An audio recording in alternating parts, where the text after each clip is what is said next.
రాహుగ్రస్తమైనటువంటి చంద్రగ్రహణం, కేతుగ్రస్తమైనటువంటి సూర్యగ్రహణం. అంటే మనకి 2 రకాలు చంద్రగ్రహణం, సూర్యగ్రహణం. లోకంలో ఈ 2 గ్రహణాలకి ఆలయాలన్నీ కూడా దోషప్రదం అవుతాయి.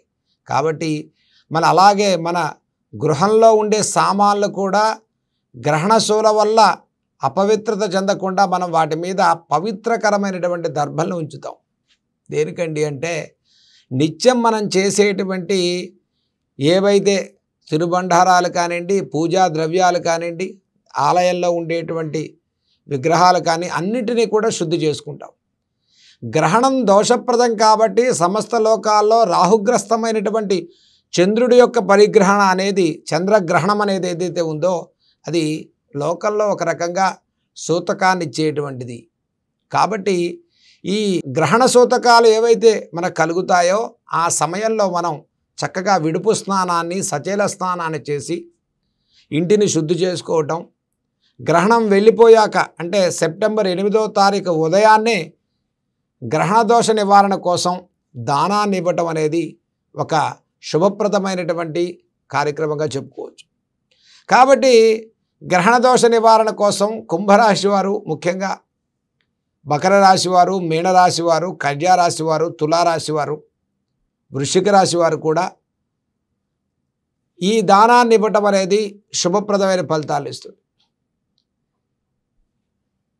కుంభరాశిలో ఉన్నటువంటి రాహుగ్రస్త చంద్రగ్రహణం కాబట్టి ఇత్తడి చెంబుని దానం ఇవ్వటం, అలాగే మినుములు 1 కేజీ-పావు, చంద్రుడికి బియ్యం 1 కేజీ-పావు, బంగారం కానీ వెండిది కానీ మీ శక్తిని బట్టి ఒక నాగ పడిగ అది మునిగే వరకు ఆవు నెయ్యి పోసి 8వ తారీఖు ఉదయాన్నే మీరు సంకల్పపూర్వకంగా గ్రహణ దోష నివారణార్థం దానం ఇవ్వటం వల్ల అత్యంత శుభప్రదమైన ఫలితాలు కలుగుతాయి. గ్రహణ దోషాన్ని మనం పరిహారం వల్ల ఎటువంటి ఆపదలు రాకుండా, ఎటువంటి ఇబ్బందులు కలగకుండా, మనం పుట్టినటువంటి నక్షత్రాల్లో వచ్చిన గ్రహణ దోష నివారణ కోసం పరమేశ్వరుడికి, శివుడికి మహన్యాస రుద్రాభిషేకాన్ని కూడా చేసుకోవటం చాలా విశేషమైన ఫలితాన్ని ఇస్తుంది.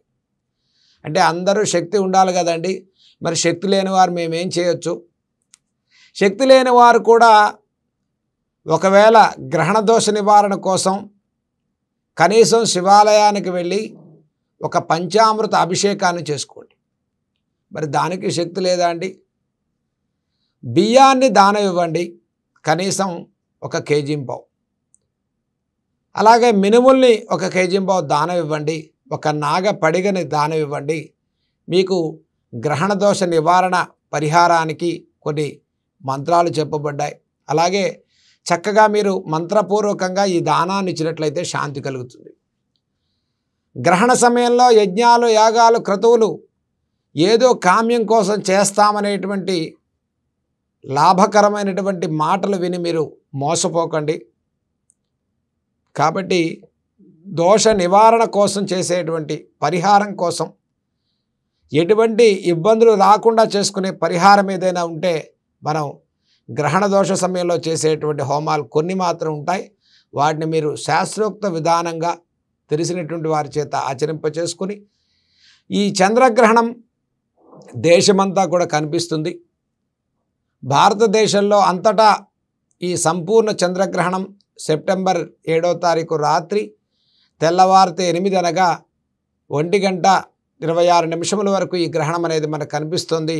కాబట్టి సుమారు ఈ 3:30 గంటల చంద్రగ్రహణ సమయంలో చక్కటి మంత్రాలను మీరు చదువుకుంటూ, స్తోత్రాలు చదువుకుంటూ దీన్ని సద్వినియోగం చేసుకుంటూ, గ్రహణం అనేది లోక సహజంగా సంవత్సరంలో సూర్య చంద్రగ్రహణాలు వస్తూ ఉంటాయి. కాబట్టి వీటిని మనం భయపడకుండా చక్కగా జ్యోతిష్య శాస్త్ర ఆధారంగా మనం వాటిని సద్వినియోగం చేసుకుంటూ ముందుకెళ్లాలని మీ అందరినీ మేము కోరుకుంటున్నాం.